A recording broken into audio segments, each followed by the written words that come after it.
The confrontation between Delhi CM and Lieutenant Governor refuses to die down. The war over top officials intensified, with the Lieutenant Governor reversing 2 orders by the Chief Minister within 24 hours. It all started with the Aam Aadmi Party government transferring Principal Secretary Services Anando Majumdar for issuing order to appoint Shakuntala Gamlin. Najib Jung promptly nullified the decision, reinstating the IS officer. Within hours, state government appointed Chief Minister Secretary Rajendra Kumar as Principal Secretary Services. Lieutenant Governor acted again, rejecting the order. The war took a bizarre turn when Delhi government locked IAS Majumdar's office, forcing him to sit in his branch office. जहां तक lieutenant governor के पद का प्रश्न है, मैं उस पर टिप्पणी नहीं करना चाहूंगा। संवैधानिक पद है, उसे राजनीतिक विवाद में उलझाना कभी शोभा नहीं देता। सेंट्रल गवर्नमेंट और स्टेट गवर्नमेंट के बीच में जो ईगो क्लैश चल रहे हैं, this should be ended, this should be over very soon.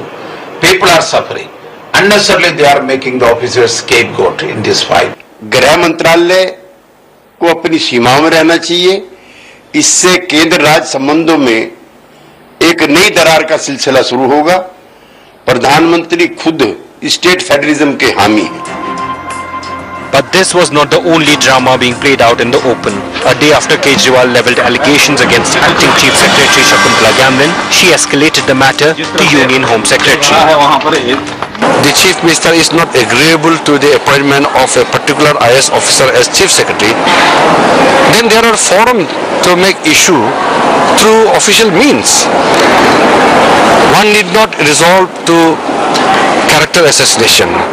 While Kejriwal's battle with centre continues over full statehood to Delhi, critics and even many of his loyal support base feels that the focus of government seems to be oscillating between governance and settling political scores. Will it benefit him in future or will it go against him? Only time will tell. With camera person Kulwant Singh, Athar Khan in Delhi for Headlines Today.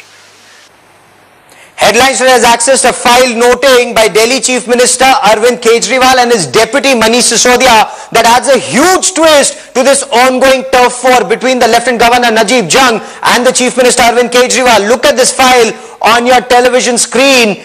It very clearly, this is about appointment of Shakuntala Gamlin as the acting Chief Secretary, and in this noting you can see the proposal by Manish Sisodia to appoint Shakuntala Gamlin or Parimal Rai as the acting Chief Secretary in the absence of KK Sharma, who's on 10-day leave. The file noting dates back to the 13th of May and this noting has been signed by Manish Sisodia, has the approval of the Chief Minister and says it's okay, we may choose from amongst Ms. Gamlin or Mr. Parimal Rai. I propose Mr. Parimal Rai, but the choice has been left to the Lieutenant Governor. So what changed? And I want to quickly bring in our Executive Editor Javed Ansari, who's accessed this file noting. Javed, what is the ramification of this file noting, where Manish Sisodia is very clearly saying that the Governor may choose, Lieutenant Governor may choose either Ms. Gamlin or Parimal Rai? Well, that's the million-dollar question, Gaurav. What happened? What changed in the 24 hours? On the 13th, the Deputy Chief Minister, Mr. Sisodia, makes a noting saying that we can choose from either Ms. Gamlin or Parimal Rai, although he would prefer Parimal Rai. And then within a matter of a day, they do a turnaround and they reject the name of Ms. Gamlin. Suddenly they discover all kinds of wrongdoing on her part. If indeed that was the case, then why was her name proposed in the very first instance? Good question. Stay with me, Javed, and I want to put that question to Mr. H.S. Phulka, who is a very accomplished lawyer and a member of the Aam Aadmi Party. Mr. Phulka, what changed? Manish Sisodia's letter very clearly says they are okay. You either appoint Parimal Rai or you appoint Shakuntala Gamlin. What changed, sir? Two things, Gauravji. First of all, I do not have the access to these notings because these are the confidential information between the Deputy Chief Minister and the Lieutenant Governor. So neither I can, I do not know about the veracity of the notings. But I know and I have been clearly told that the Delhi government had recommended also the name of the Principal Secretary Finance The principal secretary finance, the lieutenant governor had not agreed. Then the lieutenant governor was conveyed because the notings is prepared by the officers below and they are sent to the minister, and on that the lieutenant governor was informed that against Mrs. Gamblin there are few allegations that she lobbied for the DISCOMs. Why then send her name in the first instance, sir? Why send her name in the first instance? Because this was there in the file, in the notings which were sent by the officers concerned. So duly signed by Manish Sisodia, Deputy Chief Minister of Delhi, sir. Duly signed by Manish Sisodia with Arvind Kejriwal saying, I agree. Please, Gaurav ji, the Lieutenant Governor was also informed that there are allegations against Mrs. Gamblin and that she has been lobbying for the 11,000 crore guarantee in the form of the letter of comfort. So therefore she should not be appointed. That was also intimated to the Lieutenant Governor. Now, what all has ultimately happened, now the issue which is going on, whether the Chief Minister can have the power to recommend the name, or whether the Chief Minister under the Constitution have the authority to have a person of his own choice. Sir, give me a minute. I will come to that. Mr. Phulka, you're a very accomplished lawyer, sir. If there were allegations of corruption against Ms. Gamblin, did the Delhi government proceed against her? Did it serve a show cause notice to her? Did it conduct an inquiry against her? You tell me, is this not against principles of natural justice that you say there are charges of corruption against her without giving her a chance to come clean on them? Now there are two different parameters for the purpose of disciplinary proceeding and for the purpose of promotion. The allegations may not be sufficient for the purpose of disciplinary proceeding, but at the same time the allegation may be sufficient to deny the promotion. Now here we are talking about the promotion. As far as now, for the purpose of the promotion, the allegation which were there against Javed were sufficient to deny her the promotion. My colleague Javed Ansari has a question for you, Mr. Phulka. Go on, Javed. Mr. Phulka, when did you discover these charges against Ms. Gamblin? On the 13th, you are recommending her name, and suddenly overnight you discover this. If indeed there were charges against her, why was her name recommended in the first place? This clearly appears to be an afterthought. Javed ji, it is not an afterthought. The Lieutenant Governor was informed. As far as my information goes, I have told you that these are the official confidential notings. I am not a privy to it. I cannot have the access to it. But the Lieutenant Governor was informed, and this is nobody's case that the Lieutenant Governor was not informed about the 11,000 crore guarantee which she was lobbying for. What is the evidence? What is the evidence? And if she was lobbying for a firm, why has the Delhi government not initiated an inquiry against her? Gaurav ji, I have told you again, there are some allegations which are maybe sufficient to deny the promotion.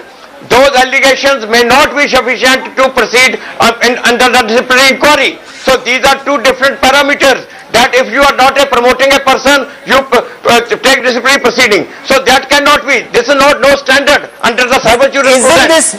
A person. Javed, isn't this maligning an officer's character?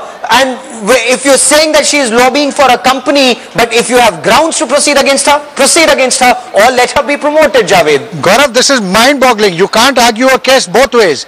She was guilty. She was not fit enough, and yet her name was recommended. What does it say for the Chief Minister and for the Deputy Chief Minister who recommended her name in the first place? When the moot question, which Mr. Phulka is not answering, is when did they discover that there was a lot of wrongdoing on her part, and why did they recommend her name in that? And Mr. Phulka, one more point I wanted to come to you and talk about the issue of locking up offices of top IAS officers. What is happening in Delhi, sir? Now, as far as the locking of the officers is concerned, the work allocation is the power of the Delhi government. Now, to Mr. Majumdar, the work which was allocated to him, work was allocated to another officer, to Mr. Rajendra. Now Mr. Rajendra took over the charge in the morning, and he had another charge he had another room. So Rajendra locked this room and went and started working in the other room. This is not that the government locked. This is the officer who has taken over the charge. This is his own choice that from which room he wants to sit and from which room he wants to work. Because he has the charge of both the departments, but and both the departments have different rooms. Who appoints an officer, LG or Chief Minister? Is this not the job of the Lieutenant Governor? Because all appointments now stand cancelled. No, work allocation is the power of the Delhi government. Now that's what I was trying to say. There has been lot of misgiving and misnomer as far as the powers of the Lieutenant Governor and the Chief Minister is concerned. The Delhi High Court interpreted these powers 239AA, Article 239AA and 163, which is the power of the Governor in the state. Delhi High Court interpreted in a judgment of 1998. That is in the case of Om Prakash Pava. And the High Court made it very clear in two categories of the cases. One is the reserve subject, which is the police, law and order and land.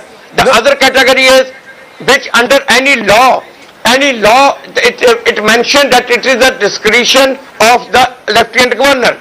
Apart from these two categories, all other subjects, the Lieutenant Governor has the same power as the Governor of the state. And the Delhi High Court applied the Sampurna Singh judgment. Mr. Phulka, stay on with me. The same parameters would apply. Mr. Phulka, stay on with me.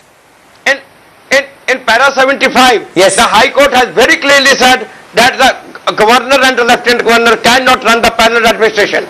No, but is this parallel administration being run, or is this issue actually a war for full statehood where the Chief Minister wants all these powers as there are there in other states, but Lieutenant Governor in Delhi holds different powers? What happens now? Does this case go to the President? Does it go to courts for resolution? Because both sides are sticking to their guns. That the Constitution says. Constitution 239A clearly says. But both sides are arguing 239A gives them the power. No, that's right. Just a minute. 239 says that if the Lieutenant Governor does not agree with the Delhi government, then the Lieutenant Governor has to refer it to the President. Okay. And in the meantime, whatever order he passes, that will prevail. Lieutenant Governor has to refer. So whatever order he passes will prevail. That's the catch there, Gaurav. Yes. Whatever order he passes will prevail. But you didn't allow that order to prevail. It is only if he refers. But it is only if he refers the matter to the President. The Lieutenant Governor has not followed that procedure. He has not referred the matter to the President. If he not referred the matter to the President, then in that thing, interim order he cannot pass. So therefore, because the order which he is passing without referring the matter to the President, now that is wrong. Now, gentlemen, stay on with me. There's another big story, Mr. Phulka, where I want you to stay on with us for a moment, because to highlight how clean Delhi has become, Delhi Chief Minister Arvind Kejriwal yesterday said that his daughter Harshita had offered a bribe recently while trying to get a driver's license in an effort to test the honesty of the officers. Now, this is what the Chief Minister is claiming. But could this lead to trouble? Because former Chief Secretary of Delhi, Umesh Sehgal, has now made a formal complaint with the Delhi Anti-Corruption Bureau alleging that even offering a bribe to a government official is a crime, requesting the Bureau to investigate this matter. First, let's listen into what Arvind Kejriwal said, then we'll get you more on the story.